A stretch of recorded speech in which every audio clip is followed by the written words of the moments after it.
Oh là là là là là les amis, on va beaucoup parler d'Urban Comics dans les prochaines semaines et dans les prochains mois, hein, tout simplement parce que je me régale à lire les Chronicles en ce moment, et puis j'ai de grosses attentes avec Aquaman Andromeda, Wonder Woman Historia, et notamment le Dark Knight of Steel qui arrive septembre-octobre. J'ai très hâte de vous en parler.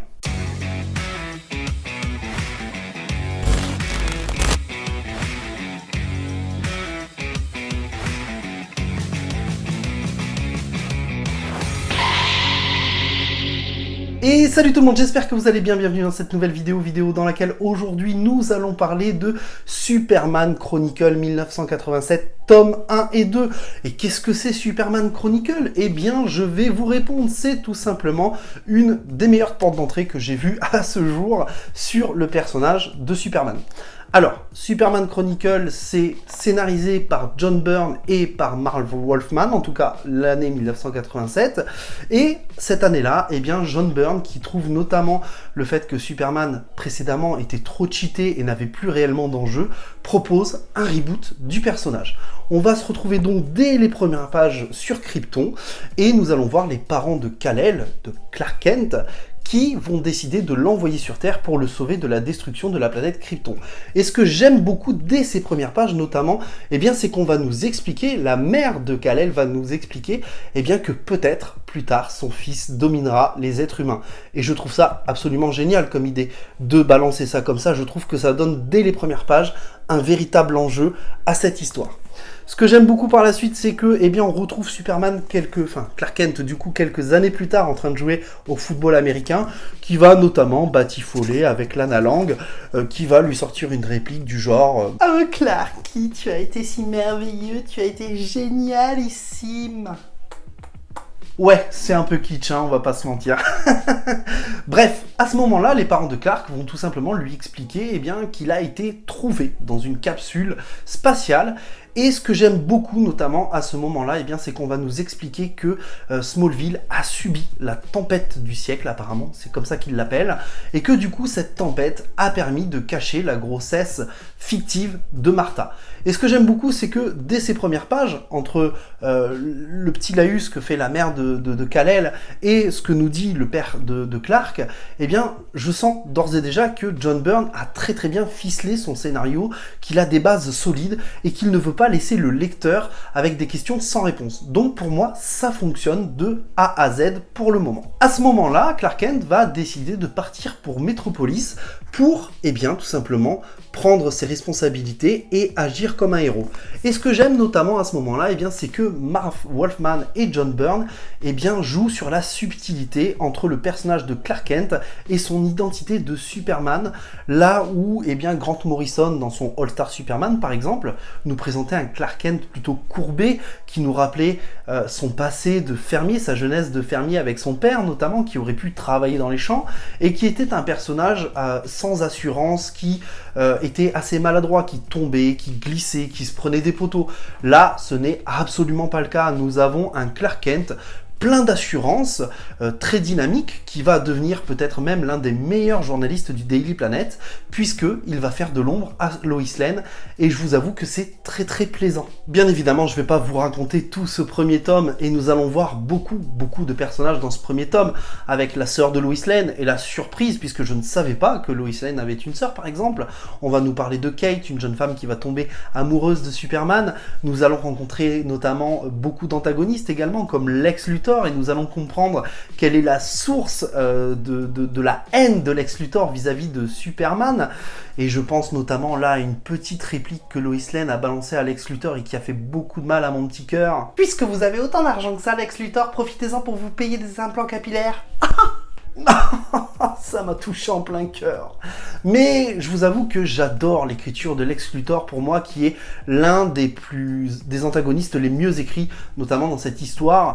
Un personnage qui a du pouvoir, qui a de l'argent, qui est très intelligent, mais qui, par ego, parfois, va faire des erreurs, et des erreurs qui vont le conduire à passer à côté de la vérité. Je vous en dirai pas plus pour ne pas vous spoiler, mais pour ceux qui ont lu ce premier tome, vous comprendrez où je veux en venir.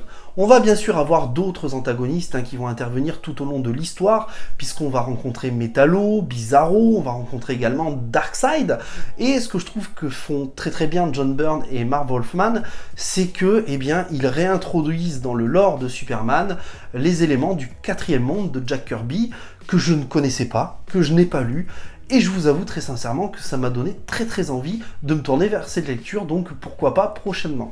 On va voir bien évidemment d'autres personnages, comme la rencontre entre Superman et Batman, nous allons voir les Teen Titans également, bref, beaucoup de personnages, mais je vais pas trop vous en dévoiler pour ne pas vous spoiler. Dans ces chronicles qui sont assez conséquents, 480 pages pour le premier, 380 pages pour le deuxième, vous vous en douterez, mais tous les récits ne sont pas forcément égaux, certains sont un peu moins bons que les autres, mais dans l'ensemble, je trouve que c'est quand même très bien écrit, et suffisamment bien écrit pour transporter le lecteur, ça c'est la première chose, et je pense notamment à l'épisode qui fait hommage aux blessés et aux morts de la guerre du Vietnam, un épisode qui m'a particulièrement touché, particulièrement ému, et deuxième chose, ce sont les dessins qui, je trouve, eh bien, ont relativement bien vieilli, y compris la colorisation.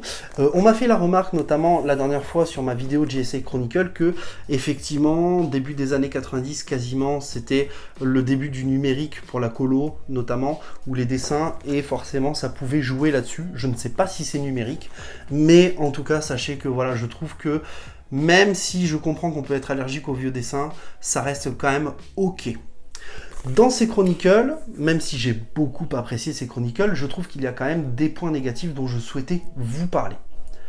Le premier point négatif à mon sens, c'est la sortie simultanée des 2 tomes des 2 Superman Chronicles pour un total de 70 €.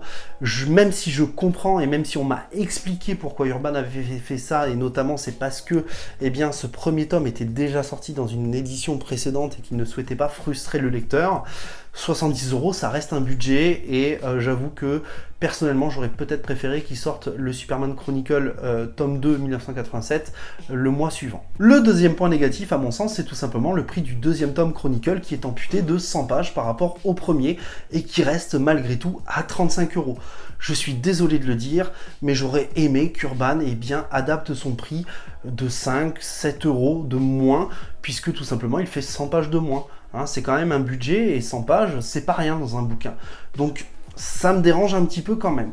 Le troisième point, là, c'est plutôt au niveau du scénario, et c'est plutôt sur le deuxième tome, où effectivement d'autres auteurs vont venir se rajouter, comme notamment Barbara Randall ou encore Paul Levitz. Et à certains moments, eh bien, je n'ai pas forcément aimé qu'on me balance des « ta gueule, c'est magique », parce que dans ce deuxième tome, ça va arriver beaucoup plus souvent que dans le tome 1, où on a quasiment que Marv Wolfman et John Byrne dans ce premier tome.